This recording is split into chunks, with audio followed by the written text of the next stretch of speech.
So now ब्रैडकॉम group और देखिए कल Q2 का रिजल्ट आ चुका है और Q2 काफी ज्यादा बेहतर निकला, बहुत अच्छा। इवन अगर कहूँ किसी भी आईटी कंपनी का ऐसा नंबर नहीं आया होगा Q2 के अंदर। अब साफ सी बात है, टेक्नोलॉजी कंपनी है, क्योंकि एडटेक का काम है। तो एडटेक का ये नहीं है कि सिर्फ यूट्यूब पे गए और भाई एडसेंस में आपने जाकर यहाँ पर एडवर्टाइज करने लगे। ऐसे तो कंपनियां बाकी खुद ही कर लेंगी। तो इनका काम बहुत सुपर होता है, अलग होता है। जहाँ पहुँचना है वहीं पर पहुँचेंगे। तो ये इनका काम है, टारगेटेड वाला। तो साफ सी बात, टेक कंपनी। लेकिन आप सबसे कुछ बहुत सारे सवाल हैं कि क्या यहाँ पर खरीदना चाहिए या नहीं, पहली बात। दूसरी बात, नए इन्वेस्टर को क्या करना चाहिए कि ऐसे नंबर्स आए तो किसी का भी मन करेगा कि यहाँ पर जो है इस स्टॉक को खरीद लें। नए इन्वेस्टर को क्या करना चाहिए, पुराने इन्वेस्टर्स को खरीदना या चाहिए या नहीं खरीदना चाहिए। तीसरा, यहाँ पर कौन सा सेगमेंट यहाँ पर बेहतर हुआ है। और फोर्थ, यहाँ पर जो है ट्रेड रिसीवेबल्स की क्या पोजीशन है ट्रेड रिसीवेबल्स की। तो ये सब सारी चीजें ना डिस्कस करेंगे और यहाँ पर जो है हम समझ लेंगे पूरी बात को। तो चलिए शुरू करते हैं। तो देखिए, नए इन्वेस्टर और पुराने इन्वेस्टर क्या करें। देखिए, नया इन्वेस्टर इन नंबर्स को लेकर अगर कुछ लेना चाहता है, ब्रैडकॉम ग्रुप में अपनी जगह बनाना चाहता है, तो क्या पता होना चाहिए। सबसे पहली बात तो हमने जो ट्रेंड लाइन जो ड्रॉ करी कल परसों, मैंने आपको दिखाया था शायद वीडियो में। ट्रेंड लाइन जो हमने यहाँ पर जो है एक ड्रॉ करी है, कल के दिन दिखाई, कल के दिन क्लोजिंग के टाइम। तो परसों माफ कीजिएगा, फ्राइडे के दिन। तो अभी ना यहाँ पर जो है ट्रेंड लाइन के हिसाब से ही यहाँ पर जो है घूम गया ये स्टॉक एक्चुअल में। और तीन जगह यहाँ पर, एक यहाँ पर, दूसरा यहाँ पर और तीसरा आज ये यहाँ पर, थर्ड टाइम है ये कि यहाँ पर जो है ट्रेंड लाइन के हिसाब से ये स्टॉक चला और ऊपर से प्रेशर आया, नीचे 36.95 पर बंद हुआ। अच्छी बात यह है कि ये ऑरेंज लाइन जो आपकी ट्रेंड लाइन है उसके ऊपर ही क्लोजिंग है। 35.80 के आसपास की यहाँ पर ट्रेंड लाइन का एवरेज था, उसके ऊपर ही बंद हुआ है। तो पहली बात तो ट्रेंड लाइन के ऊपर माफ कीजिएगा, एवरेज लाइन के ऊपर बंद हुआ है। ट्रेंड लाइन के ऊपर क्रॉस करना है, यानी 37.80 के आसपास का जो लेवल है उसके ऊपर निकलना बहुत ज़रूरी है। इसमें Q2 ने जान डाल दी। पहली बात, अगर ये 37.80 के ऊपर हैवी वॉल्यूम के साथ, हैवी बाइंग के साथ क्लोजिंग दे देता है तो एक्सपेक्ट तो यही है कि ट्यूसडे का सेशन भी अच्छा रहे।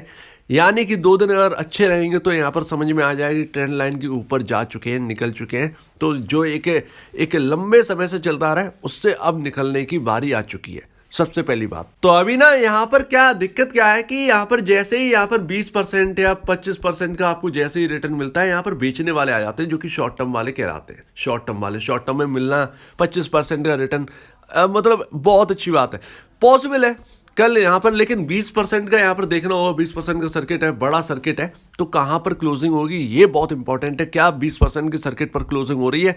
अगर 20% के सर्किट पर क्लोजिंग होती तो हमें समझ में आया कि हाँ भैया स्ट्रॉन्गनेस आई है इस स्टॉक के अंदर, और एक झटके में आपको पता चलेगा 41 के लेवल आ गए, राइट। तो सही बात है ना, 36.95 के आसपास क्लोजिंग है, 37 मान लेते हैं।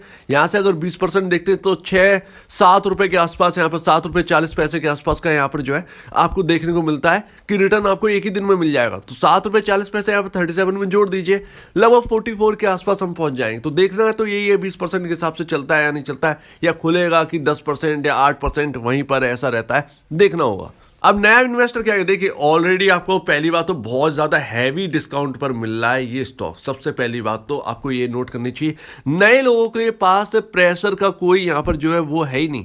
मतलब अगर हम जो देखें, जो पुराने लोग फंसे हुए एक्चुअली नहीं कहेंगे, पहले तो रिटर्न बहुत अच्छा दिया, फिर कुछ दिक्कतें आ गई तो फिर वो स्टॉक नीचे आ गया। लेकिन नए लोगों के पास अभी मौका है कि आपके पास जो पुराने लोगों ने खोया है वो उनके पास है। मतलब अगर नया कोई एंट्री करता है तो आपको बहुत ज़्यादा कितना रिस्क देखना पड़ेगा, ज़्यादा 40 रुपए का। बट ऑलरेडी लोग जो है 110 रुपए से इसके अंदर बने हुए हैं, क्योंकि 8 रुपए का स्टॉक 200 रुपए गया था, उसके बाद बोनस स्प्लिट बोनस 2 बार बोनस दे चुका, उसके बाद 125 का हाई रह गया। तो नए लोगों के पास तो अपॉर्चुनिटी है। यहाँ पर आप ले सकते हैं, एक स्टॉप लॉस लगाइए और बस बने रहिए। लॉन्ग टर्म का स्टॉप लॉस लगाइए, एटलीस्ट यहाँ पर जो है 20 रुपीज़ के आसपास का होना चाहिए, वो स्टॉप लॉस लेके चलिए। लेकिन यहाँ पर जो है आपके पास अपॉर्चुनिटी अभी है, बहुत ज़्यादा अपॉर्चुनिटी है। पुराने लोग यहाँ पर एवरेज ऑलरेडी कर चुके हैं, उनकी कुछ करने की अब ज़रूरत नहीं है। पहली बात तो किसी के पास बहुत कम क्वांटिटी हो, 50-100 की क्वांटिटी हो, आप एवरेज कर सकते हैं, क्योंकि यहाँ पर जो है ऑलरेडी इतना ज़्यादा हैवी डिस्काउंट है। आपके रेट तक पहुँचेगा अगर, तो आपको क्या रिटर्न देगा। तो ये बात इसीलिए यहाँ पर जो है आपके लिए एवरेज करना जरूरी हो जाता है, बस और कुछ नहीं। बाकी आपकी इच्छा है कि आपको करना चाहिए या नहीं करना चाहिए। तीसरा भाई आपका यहाँ पर कौन सा सेगमेंट जो है ना वो अच्छा किया। देखिए मैं आपको बता चुका हूँ इसके अंदर दो सेगमेंट है, एक तो आपका एड टेक का है, दूसरा आपका सॉफ्टवेयर का है। और एडटेक में तो हमने समझ लिया, लेकिन यहाँ पर सॉफ्टवेयर अंदरूनी जो हिस्सा है रेवेन्यू के अंदर वो सॉफ्टवेयर क्या कहता है, सॉफ्टवेयर सेगमेंट। तो यहाँ पर देखिए ईयर ऑन ईयर बेस पर अगर देखेंगे तो 88 करोड़ से बढ़कर यहाँ पर 111 करोड़ पर यहाँ पर जो है इसका रेवेन्यू पहुंच गया है सॉफ्टवेयर का। दूसरी बात है यहाँ पर क्वार्टर ऑन क्वार्टर बेसिस पर अगर देखो तो 94 करोड़ से बढ़कर 111 करोड़ पर यहाँ पर जो है आपका सॉफ्टवेयर का जो सेगमेंट है वो यहाँ पर नेट सेल पहुंच गई है उसकी। तो सॉफ्टवेयर सेगमेंट जो है वो साथ साथ लगातार बढ़ रहा है इसके साथ। और आपके ब्राइटकॉम ग्रुप के अंदर अब दो सेगमेंट है, याद रखिएगा, एड टेक का अलग और सॉफ्टवेयर का अलग, और सॉफ्टवेयर लगातार बढ़ ही रहा है पर क्वार्टर। फोर्थ है आपका यहाँ पर ट्रेड रिसीवेबल्स। जी हाँ, ट्रेड रिसीवेबल्स। अब इसके ऊपर तो बहुत इंपॉर्टेंट रहता है हमेशा। यहाँ पर हमें पता है कि जो एनुअल रिपोर्ट आई थी उसमें 1881 करोड़ की ट्रेड रिसीवेबल्स बनी थी, और जिसके ऊपर हम बात कर चुके हैं, राइट। एफिल से कंपेयर कर चुके हैं, सारा मामला ठीक ठाक ओके यहाँ पर। लेकिन इस वक्त यहाँ पर क्या है, क्योंकि Q1 में तो ट्रेड रिसीवेबल्स का कोई डेटा हमको दिया नहीं गया था। दूसरी बात, अब Q2 में जो आया है वो Q1 का जुड़कर आया है, तो ध्यान रखिएगा। और Q1 का जुड़कर अब कितना हो गया है, 427 करोड़ का ट्रेड रिसीवेबल्स यहाँ पर है, जो कि पिछले दौरान यहाँ पर अगर 2 क्वार्टर का जोड़ लें तो उस हिसाब से कम है। ध्यान रखिएगा ट्रेड रिसीवेबल्स की हालत जो है ना वो इस वक्त सुधरी हुई है इनकी। हाँ, अगर आपको लगता है कि इसमें कुछ मिस्टेक है प्लीज बता दीजिएगा कमेंट सेक्शन में।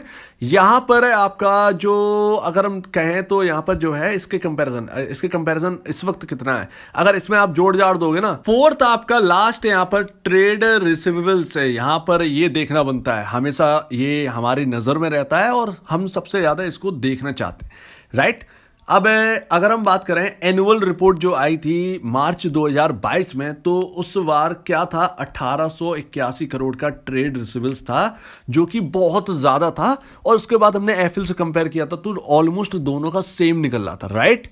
लेकिन यहां पर Q1 का रिजल्ट आया, Q1 का रिजल्ट उसके मार्च 2022 के बाद जून का रिजल्ट आया Q1 का, तो यहां पर ट्रेड रिसीवेबल्स गायब थे। लेकिन Q2 जो लेटेस्ट आया उसमें Q1 का जुड़कर आया, ध्यान रखिएगा। और यहां पर अच्छी बात यह कि 427 करोड़ का ही ट्रेड रिसीवेबल्स है, मात्र 427 करोड़ का ट्रेड रिसीवेबल्स 2 क्वार्टर का है। इस बार बहुत भारी कमी आई है। अगर देखें हमारे पास 2 क्वार्टर बच गए हैं, लेकिन 1881 करोड़ का ट्रेड रिसीवेबल जैसी संख्या हमको दोबारा देखने नहीं मिली है कि जो हमारा एनुअल रिपोर्ट बनेगा 2023 में मार्च में, उसमें 1881 करोड़ से ज्यादा की नेट सेल जो आपका ट्रेड रिसीवेबल्स है वो बढ़ के आए। तो ऐसा कुछ भी नहीं दिख रहा है। यहाँ पर 427 करोड़ का ही ट्रेड रिसीवेबल्स है दोनों क्वार्टर का मिलाकर।